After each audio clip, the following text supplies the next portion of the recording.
So I'm Nathan Manzi, and I'm an Australian by birth, but I've lived in Singapore for over 13 years. Prior to working for HENSOLDT, I worked for the British engineering company Smiths, and I was the Regional General Manager for Smiths Detection. So this was a very good role. I really enjoyed it, and that is how I got to Singapore, was working with that company. I moved to HENSOLDT in February 2018. The challenge we've got with HENSOLDT, which was attractive, one of the reasons it was attractive to me, is that we're starting with a very low footprint in Asia. So if you look at it, about 7% of orders and revenue at the moment come from Asia Pacific, and it shouldn't be that because defence budgets are much higher.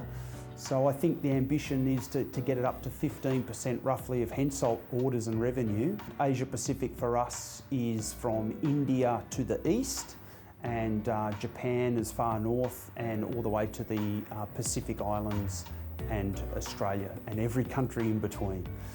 And as the head of Asia Pacific, I'm really looking after two things at the moment. One of those is sales and marketing, and to support the sales approach that we have and developing opportunities with customers. The other part is more business development and growing our industrial footprint and identifying opportunities for us to grow. So at the moment in Singapore, we use this as our regional headquarters. It's a small team though, and at the moment it's really the centre for the product sales people.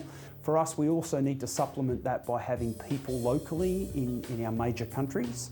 And so we've got people in Australia, India, in Thailand and Korea at the moment to support that team in Singapore.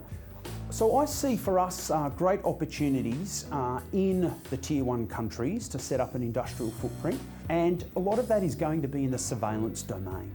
So for us there's opportunities in passive radar, in airborne surveillance solutions. So there's a lot happening there that we can actually add value to.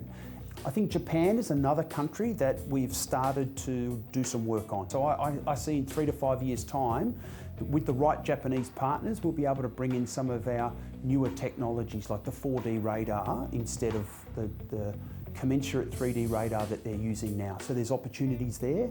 Our competitors aren't slowing us down. It's us that slows ourselves down if we do.